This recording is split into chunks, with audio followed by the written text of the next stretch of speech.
Hello, dear children, and welcome to today's social class.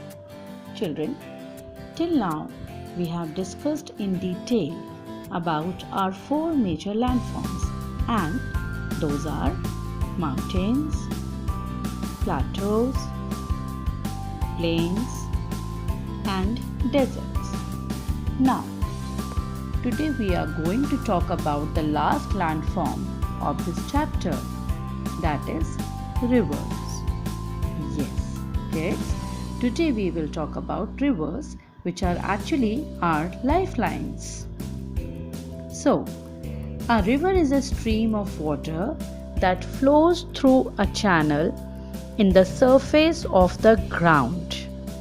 The passage where the river flows is called the river bed, and the earth on each side or on either side is called a river bank. Also, a river begins on high ground or in hills or mountains and flows down from the high ground to the lower ground. A river begins at a small stream and gets bigger the farther it flows. Rivers are natural channels that carry rainwater or water from melted ice and snow from mountains to plains, lakes, and seas. These channels start as streams and join together to form a river.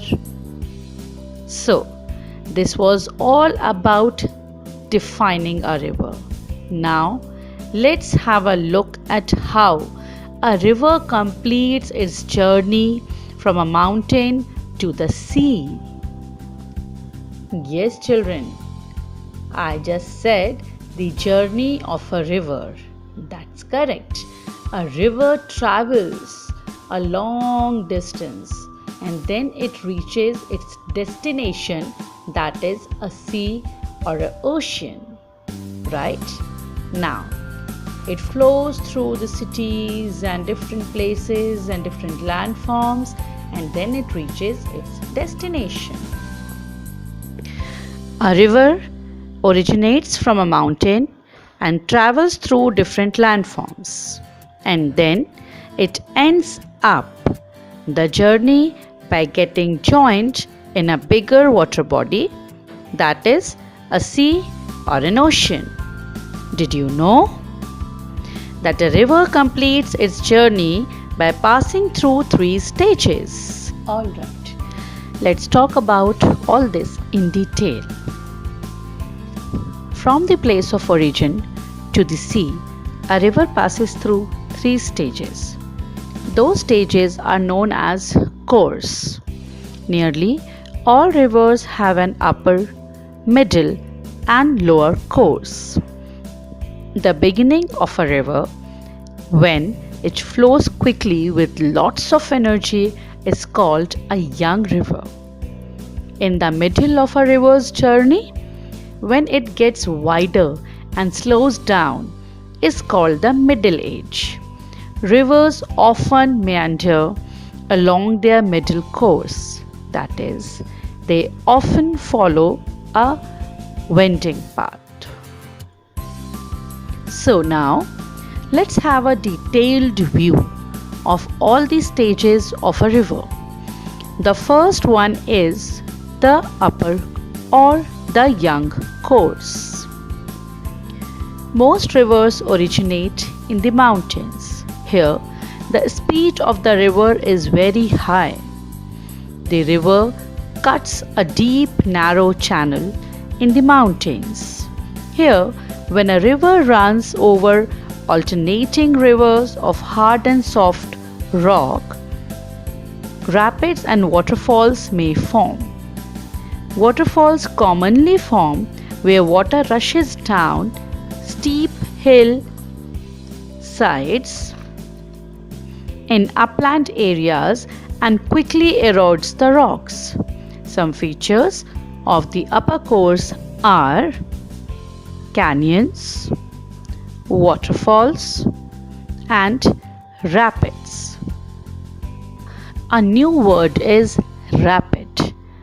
The word rapid means speedy, very fast, and here in the context of river, it means part of a river where the water flows very fast over rocks.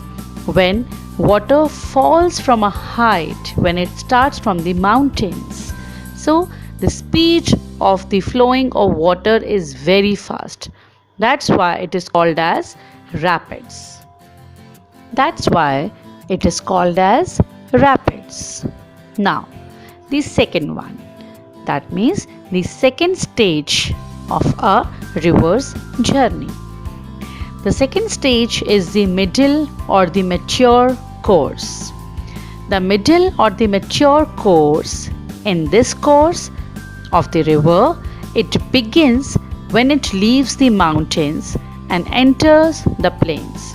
Here the valley widens. At this stage, the speed of the water decreases and the river develops loops, which are called meanders.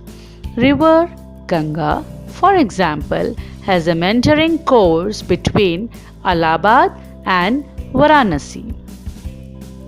Now, let's come to the third and the last course of the river, that is the lower or the old course. This last part of a river near its mouth is called the lower course. In this part, the slope of the river bed is not very steep. In this lower course, the river joins a bigger water body such as a sea. In this course, the speed of the river is very slow. The river deposits the silt it carries near the mouth, forming a triangle delta. And here in this picture, you all can see what delta is. So, a delta is actually a landform created by deposition of sediment that is carried by a river as the flow leaves its mouth and enters slower moving or stagnant water. This occurs when a river enters an ocean, sea, or reservoir or any other bigger water body and where the sediments are supplied. But when the tidal waves and sea currents constantly wash the river mouth, a delta cannot be formed. Here in this picture, you all can see a delta. This is actually the largest delta in the world, which is formed by the Ganga and Brahmaputra rivers before they join the Bay of Bengal. And its name is? No, I will not tell this. This is your task for today. You have to find out the name of this largest delta. So, this was all for today for the topic rivers of this chapter. I hope you all have understood the features and different courses of rivers and how it completes its journey. So I think you all are now thorough with all the landforms and ready for the quiz? Yes. So now next you are going to have the quiz. So just assess yourself, check yourself how much you all have understood about the topics we have taught so far, and don't forget to share your score and result with your teachers. So till the next video, stay safe, keep yourself engaged in reading, studying and creative works. Enjoy yourself. Bye bye.